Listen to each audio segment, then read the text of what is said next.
Assalamualaikum student, my name is Yasir Star. Welcome to my YouTube channel. Now you are watching Advanced Statistics. So today we discuss graphical representation and diagrams method. तो graphical representation को हम क्यों use करते हैं?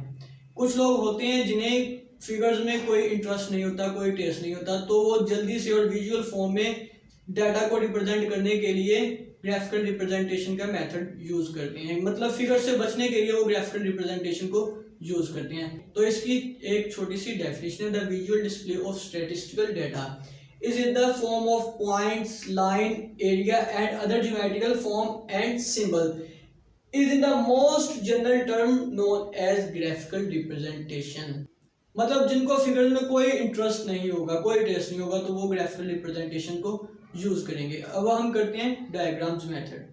तो अब है diagrams method. Statistics के अंदर कुछ इस तरह के क्वेश्चन भी आ जाते हैं जिसे वो कहता है कि डायग्राम बना के इसे रिप्रेजेंट किया जाए, तो वो हम डायग्राम बना के उसे रिप्रेजेंट करना होता है। अगर वो हमें कहे कि हमने 5 साल में कितनी तरक्की की है या कितना किसी काम में हमें प्रॉफिट आया है, तो वो हम डायग्राम बनाकर रिप्रेजेंट करेंगे।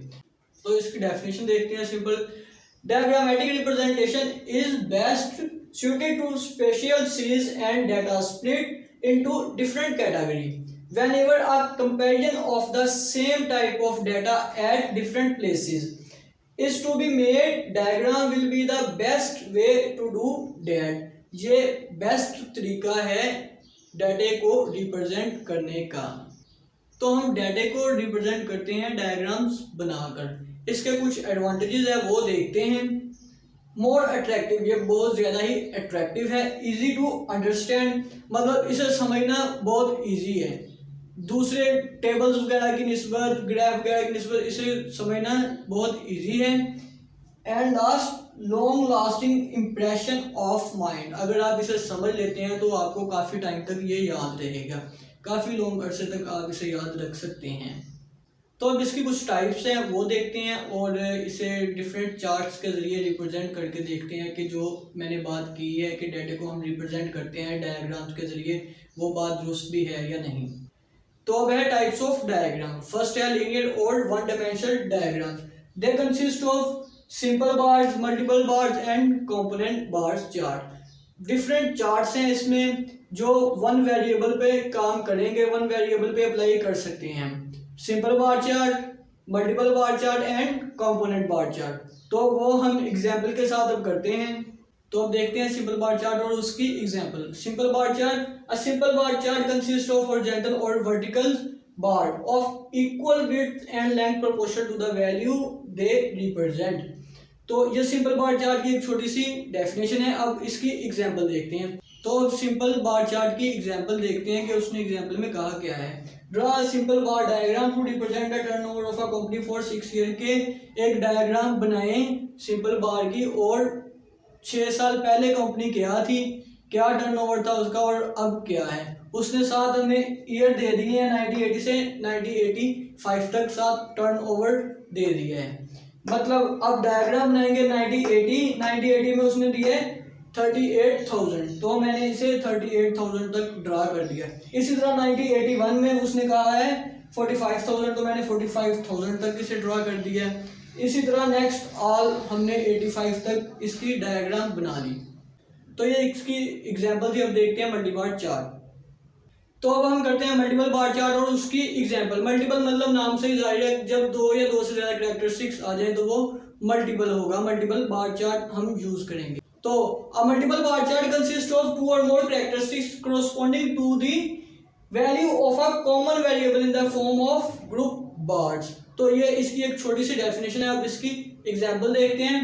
उसने कहा है कि ड्रा करें multiple bar chart. Draw multiple bar chart to show the area and production of cotton in the Punjab. Punjab के अंदर हमने प्रोडक्शन ऑफ कॉटन देखनी है और उसका एरिया देखना है। तो करेंगे क्या, डाटा उसने हमें दिया है 1965 से 1966 तक के दरमियान का। उसके बाद 1970 से 1971, 1975 से 1976। तो मैंने किया मल्टीपल बार चार्ट को ड्रा किया है। किया कैसे है जी, उसने दे दिया था, एरिया भी दे दिया है, प्रोडक्शन भी दे दिया और ईयर भी बता दिया है। 1965 से 66 का एरिया उसने दिया था 2866, तो मैंने इसे इधर से ड्रा कर दिया और प्रोडक्शन दे दी थी 1588, तो ये 7 जो है ये मैंने प्रोडक्शन बना दी। और इसी तरह मैंने इन तीनों की जो एरिया भी बना दिया और प्रोडक्शन भी बना दी। फिर इसे डोनेट भी करना है लाजमी साथ इसके, कि जो हमने ये ड्रॉ किया है इसमें तो वो है हमारा एरिया, और जो सिंपल हमने इसे बनाया तो वो हमारी प्रोडक्शन है। अब हम सिंपल इसी तरह से कंपोनेंट बार चार्ट करते हैं। तो वह हमारे पास कंपोनेंट बार चार्ट में हम डिवाइड कर देते हैं एक बार को इनटू डिफरेंट सेक्शन में, 2 और मोर सेक्शन में। तो component bar chart is an effective technique in which bar is divided into 2 or more section। जो मैंने आपको बताया कि 2 या 2 से ज़्यादा सेक्शन में उसे कन्वर्ट कर देते हैं, डिवाइड कर देते हैं। तो इसकी एग्जांपल देखते हैं। Simple, draw a component bar chart for the following data, के एक कंपोनेंट बार चार्ट हमने बनाना है जो उसने डाटा दिया है।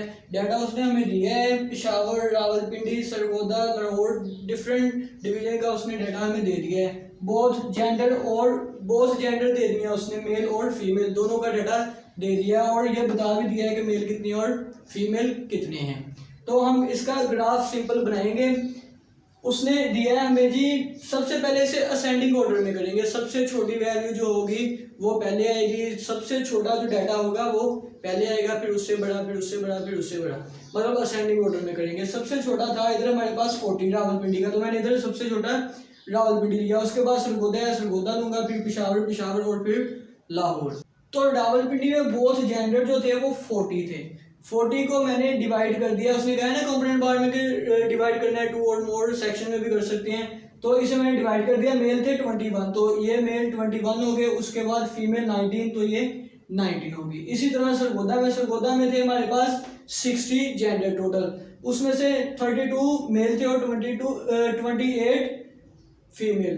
तो इसी तरह मैंने इस बार को भी डिवाइड कर दिया 2 सेक्शन में। इसी तरह पेशावर को भी कर दिया और लाहौर को भी कर दिया। तो मैंने ये साथ मेंशन भी किया है कि जो मैंने डार्क किया है वो मेल है और जो सिंपल है वो फीमेल है, जो एम्प्टी है मतलब वो फीमेल है। तो जो इसकी प्रॉपर्टीज बाकी रह गई हैं वो इंशाल्लाह नेक्स्ट लेक्चर में करेंगे। तब तक के लिए मुझे दीजिए इजाज़त। अल्लाह निगहबान।